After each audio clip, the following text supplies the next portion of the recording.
All right, now joining me is two individuals sitting in Bangkok. You guys in Bangkok right now?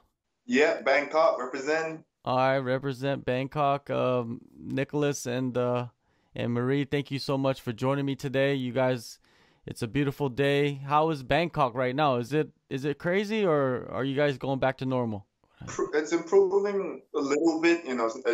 Bangkok's not doing as bad as other cities or other countries or whatnot, but there's still certain restrictions, whatnot. Yeah, yeah, but we're doing okay. We're doing okay.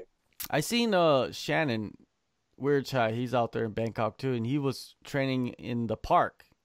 Is that what you guys have to Yeah. do now? For me and Marie, like we just train in my premises, in my own property, and Mm-hmm. sometimes on the rooftop, and sometimes in the gym or in the studio. So yeah, that's what we've been up to. Yeah. Now with your team, Yorky MMA, are you guys still putting on team practices? I've seen you guys been all over the place. So what's going on with that? Man, so yeah, obviously a lot of things changed since the last time you and me did an interview together. Uh Yorkie had a great year last year. I'm not sure if you followed us for a bit, but we had a great year. And this year everyone to be an entrepreneur and just start on their own little businesses left and right. Akihiro's opened his own ramen restaurant, and they aim to be the number one in town because I think they serve like authentic, like legit authentic Japanese ramen, a little bit too pricey, but it's all right, it's all right. And Hide has became a superstar in food vlogging in Japan. I don't know if you've seen it, but his every video of him eating at a restaurant, he gets like millions of views. Ryzen has paid Hide as well, so like he's doing great things over there. My boy Benz, he is working on entering Thai politics. It's just very interesting. Rocky has been working on becoming an MC for a Filipino radio station. And for me, I'm opening a bar in a week's time. Yeah, You're opening a bar where?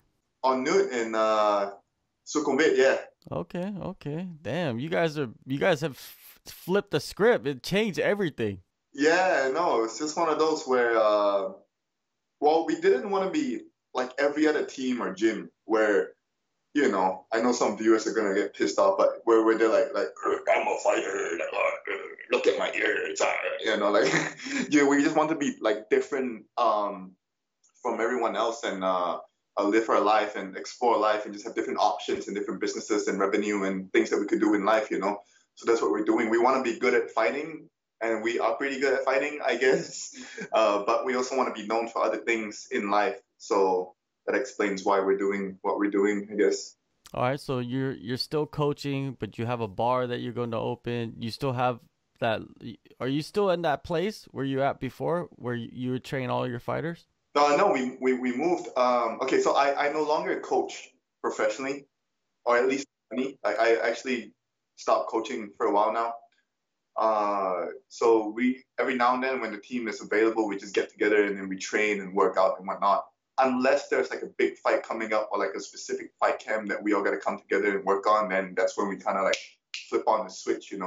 But we're not gonna be like full time uh, training as a team as per se. I don't know how to put it. No, we moved into all right, check it out. Yeah. So originally the idea was that I had a Japanese partner with me and we bought like a little townhouse in Sukhumvit as well. And the idea was to open the bar on the first floor and have the gym run on the second floor and the third floor and have some hostel dormitories on the fourth. But then the pandemic hits and then they kind of changed everything up. So now it's just going to be a private residence where we can go in and train whenever we want to train. Mm. So now with Marie, how did you end up in this position? Because I know you're at Team Quest Thailand and you're at Bear Fight Club.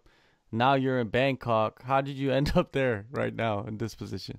So yeah, I was last time I was with the Bear Fight Club, and I'm still like working really closely with them. But I decided to move to Bangkok just because to change things up. It's a lot more opportunities here in Bangkok. Also, when I have my fights in Bangkok, it saves me the trouble of having to travel all the way from Chiang Mai, which also it costs money to travel and rent a hotel and whatnot. And in Bangkok in general, there's a lot more sparring partners, a lot more different gyms that I can go to get more experience, and yeah, just to change it up. What gyms are you working at right now? Well, I'm mostly working with Nick right now, and with the Yorky crew, we've been to DT Gym, MTA, and yeah, that's about it for now. All right. How did you end up hooking up with Nick? I've known him for a few years already, actually, and we always kind of like kept in contact with Nat. So now I just decided to join their team. Yeah, because like her previous gym in Chiang Mai, and the owner was able to convince her that I'm a creep, and then told her not to talk to me and stuff, you know. But I guess not everyone's into women like me, you know. So I'm sorry, are we live? But yeah, Marie's a great addition to the team, the crew, and everything, you know. So it's just been great having her here. Are you also doing You're doing matchmaking for Full Metal Dojo, so you're still involved in the fight world. What else are you doing? Right. So I've been contracted to organize some of the biggest parties in Bangkok by some of the major clubs. Then opening my own bar. Then obviously running my own promotion, which we're going to get to in a bit. And then managing a couple of fighters, non-profit. It's just for fun, for free. And then matchmaking for Full Metal Dojo, Bare Knuckle Kingdom, Fight Circus, Muay Thai Super Champ, Muay Hardcore. Yeah, so just doing a bunch of, and hopefully working with the WLC a little bit more. Yeah, so just doing a lot of different things left and right. That's a lot of stuff. Yeah. The 26, 25, don't know, 26, 25, gotta do it all, you know? Yeah, definitely. You gotta start early, right? So, Marie, I see that, you know, you're gonna be in the main event of Potion Fight Night. It's an amateur boxing title. You've been fighting Muay Thai. You've also fought MMA. Why you decide to do boxing now? Just because I want to try it all, you know, get a belt in all of the sports. That's the ultimate goal. And I've always been really into boxing, and I kind of wanted to like put my hands to work more as well, improve my boxing a lot. So this is the perfect opportunity to do so. All right. So how has training camp been for this boxing match? Is it different from other training camps, or is it kind of awkward because you don't have to you don't get to use your knees and elbows and feet? At first, it definitely took some time to get used to like only using my hands. It's a lot of pressure to put on your shoulders, but I'm pretty used to it now. But the camp is also a bit different, obviously, because of COVID. So there was a time where like all the gyms were closed and stuff. And another reason why it's different is because now I moved to Bangkok. But it's been really fun. It's been going really well, actually. We're always training hard, training with a bunch of new people. Like yesterday, I had the opportunity to spar with Soris. She's a French fighter, world champion. So it's a really good experience. Is this the first time you're training in Bangkok? Because I know you've trained in Phuket and Chiang Mai. Is this the first time in Bangkok? Yeah, I would say it's the first time. Because before I went to Bangkok just for the fights and then straight go back to Chiang Mai. But now yeah, full time living here. How are you liking the big city? Because Bangkok it's insane, right? It's crazy out there. Like everything's moving so fast, and then you go to Chiang Mai or Phuket, it's so slow. How have you adjusted to the life there? Yeah, the first week was definitely the hardest to adjust. I feel like out here it's always something you need to be doing. Like always need to go somewhere.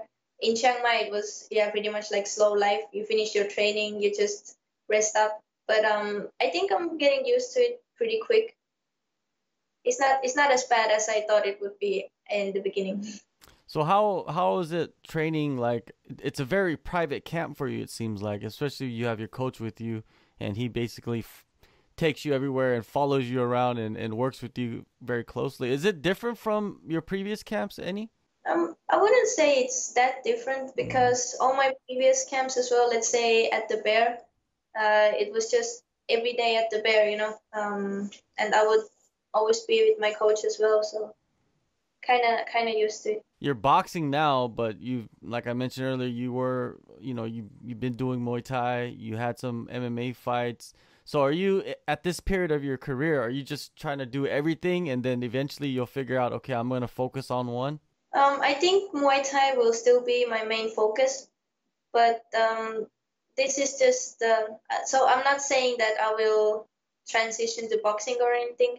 This was just a really good opportunity that I got, so I thought why not take it. But I think yeah, Muay Thai is still my main sport. You competed for one Warrior Series, and you also competed for one Super Series. What is your situation with one championship? Are you still contracted to them? I still have the one Warrior contract with them. I still have 2 fights left on my contract, so I'll see whatever they want me to do. All right, all right. Now, with your opponent coming up in this boxing match, what can you tell me about her? Um, she's all right. She's got like 6 or 7 boxing fights. I think she's 6-1 in amateur boxing. So, and she's had a couple of Muay Thai fights as well. She's pretty long. She likes to keep the range, and yeah, I'm just excited to see on the February 6th. How do you see the fight playing out? What do you envision in your mind? How are you gonna win this one?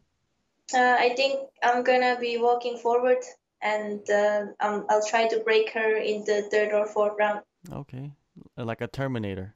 Yeah, like a Terminator. That's the Terminator, right? Just move forward and then break your opponent right apart. So that's it's gonna be a fun one, right? This Potion Fight Night, Nick. How did Yeah, this all come together? You must be the mastermind. yeah. Well, man, can we swear in this thing? Yeah, yeah, yeah, yeah. Go ahead. Well, basically, I just got to a point in my life in my career where I just don't give a flying fuck no more, right? So I had a really good friend of mine. The thing is, back then in Bangkok, no one was really organizing events other than John, not over at FMD, So I started doing some little shows here and there, and then ever since then, there are a few other people that came up and they tried to do something similar. And then at some point, I stopped doing them because it was really draining and tiring on my mental and my physical health. Uh, Not till a couple months ago, a friend of mine organized an event. It was so shit. It was so bad. Like, it was just so bad. I felt like eating my own dog's shit. It was just so bad. And after the event, literally everyone at the event came up to me and said, Nick, they were grabbing my hand. They were like, you gotta come back. You gotta do events again. You gotta save the scene. You gotta save the community. You gotta save the industry. And I got motivated by everyone's requests, but I felt like if I'm gonna come back and do shows again, I don't want to do no small shows. I want to go big or go home. So with my associates, my VPs, my executives, we got together. We had a bunch of meetings, a bunch of ideas, a bunch of discussions, and really a couple of good, really, really good companies and contacts. Potion Energy Drink being one of them. We got together and just decided, like, fuck it, let's go. Let's just do it. What's there to lose anyways? Yeah. So that's how the whole thing came about. And one thing I'm proud of so far is that I've been able to promote this event without using a single cent on advertisements. So everything is based on actual connections with the community and the people that I know around the world. So I'm really, really proud of that. After this first show, how many more shows are you planning to have this year? We have 7 scheduled for this year. Mm-hmm. So is it just a mixture of martial arts? Is that what you're doing? Pretty much. So what we're doing is that we've launched the CFC Federation promotion, or whatever you call it. What it is that CFC is not a single fight promotion on its own. It's a federation of different promotions promoting combat sports in Southeast Asia. I've got 4 partners with me. Each of them represent their own country, and they're pretty high value people in the combat sports industry in their own respective country. For example, Cambodia, Vietnam, Laos, Myanmar, Indonesia, Philippines, right? So what it is that we launched CFC because of COVID, we can't really travel and get together and organize events and stuff. So for now, what we're doing is we're doing sub events of CFC. For example, like every event I'm doing under my management in Bangkok, it's a sub event of CFC. Whatever my partner in Indonesia does over there, Cambodia, everything is under CFC. So the idea is, instead of competing against each other's promotions or whatnot, how about let's just get together and unite Southeast Asia and just show the world that we're not just like, nobodies. You get me? We could actually put Southeast Asia on the map. So that's what we're trying to do. Kind of like how Korea did many, many years ago. You know this too. Back then, Korean fighters in the UFC, people are kind of like, eh. Now people, they started giving them respect. They're like, you got Duo Choi, you got the Korean Zombie, you got all these guys. So that's what I'm trying to do with Southeast Asia, yeah. Well, that sounds good. That's a great plan, to grow the sport and just to grow, the fighters. Because a lot of the fighters, they don't have the opportunities to compete. Or if they do, it's, it's kind of like these weird mismatches, and they're bringing in people to lose. You know how the industry works sometimes. It's it can be a shady world. So now with that, you got that in motion. What else do you have in the pipeline for 2021? What else? Right. So we'll be doing a lot, man. We'll be launching pro boxing shows, and we'll be launching pro Muay Thai shows, pro Jiu-Jitsu tournaments, and the one I'm most looking forward to is Trinity fights, something that the world has not really seen. So I'm not sure if you've seen it or heard of it, but Trinity fights are basically first round boxing, second round Muay Thai, third round MMA. So that's one project that I really, really can't wait to get my hands on once February 6th is done. That's the next one. So yeah, I'm just announcing it over here. That's the next show, Trinity Fight Night. Yeah, I remember John Nutt was going to do it, or he did one or two or three. I don't remember exactly. Is it similar to that? Yeah, it's very similar. It's basically the same thing, except that when me and John did some Trinity fights, it was just a couple of individual Trinity fights in the events. For this one, I'm launching like an actual, a full-on Trinity show. So there will be 6 or 8 bouts on it. They're all Trinity. And we're trying to work with a couple of other promotions to cross-promote some of the athletes that I want on the Trinity show, so that we could actually come up with a couple of world titles or whatnot, put it on the line, and make it an international world event. All right. Marie, what's the plans for the rest of the year? You have this boxing match. Do you have other fights lined up already? Yeah, that's hard to say right now because of COVID. A lot of shows are off. Like right now, the Potion Fight Night show is actually the only show happening in all of Thailand actually right now. So I'll just have to wait and see how the situation with the pandemic is going and what fights am I offered. All right. So it's hard to say anything, right? Because of anything could change at any moment, where the government can come out and say whatever they want, and then you got to follow it because you don't want to go to jail. Yeah. Yeah, for real. yeah, for sure. All right. Well, the year starts for you on February 6th then, with Potion Fight Night. Marie's in the main event. She's fighting for the super flyweight title in Bangkok. It's gonna be streamed on YouTube, so if you want to go watch it, I'll put the link in the descriptions. And man, it's gonna be fun. Thank you so much, guys, for the time, and hopefully we'll be chatting in the next couple of months. Maybe another fight night coming up. Who knows? Yeah, for sure, man. For sure, yeah. Thank you for having us. Yeah, thank you for having